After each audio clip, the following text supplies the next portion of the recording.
కారం రంగు రుచితో ఉంటుంది. ఆచి మిరపపొడి అదరగొట్టే కారం రంగు రుచి.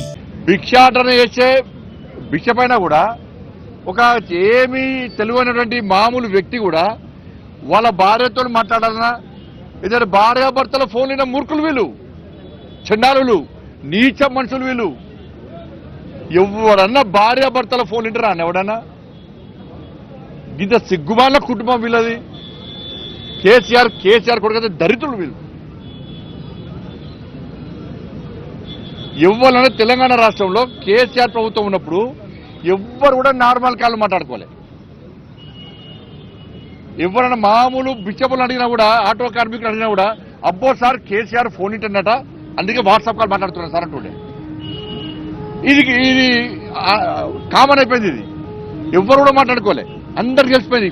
కేసీఆర్ ఫోన్ ఇంటర్నట, మామూలు కాళ్ళు మాట్లాడకూడదు, అయితే వాట్సాప్, అయితే ఫేస్ టైము, అయితే సిగ్నల్ మాట్లాడుకోవాలంట అని చెప్పి ఈ టెక్నాలజీ పెంచడానికే వచ్చి కేసీఆర్ టాపిక్ వేసింది. అంత తెలిసి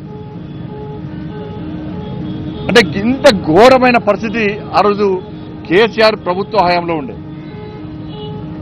మావోయిస్టుల ఫోన్ల లిస్టులో మా పేర్లు పెట్టి ఫోన్ ట్యాప్ చేసారు. అసలు ఎస్ఐబి అనేది మావోయిస్టుల కార్యకలాపాలను ఎప్పుడప్పుడు తెలుసుకోవడము, వాళ్ళని కంట్రోల్ చేయడము, వాళ్ళ పట్ల కఠినంగా వ్యవహరించాలంటే ఎస్ఐబి ఉండాలి. కాబట్టి ఒక సపరేట్ ఇన్వెస్టిగేషన్ బ్రాంచ్ పెట్టి మావోయిస్టు టెర్రరిస్టు కార్యకలాపాలను అదుపు చేయడానికి మాత్రమే ఇది అవసరం.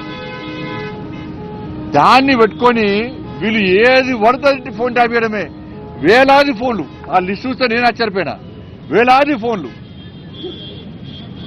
ఢిల్లీ నుంచి నాకు వచ్చిన ఫోన్లు, మా పిఎల్కి వచ్చిన ఫోన్లు, మా డ్రైవర్కి వచ్చిన ఫోన్లు, మా సిబ్బందికి వచ్చిన ఫోన్లు అన్నీ కూడా లిస్టు మొత్తం ఉంది. ఆడ మొత్తం లిస్ట్ ఉన్నది.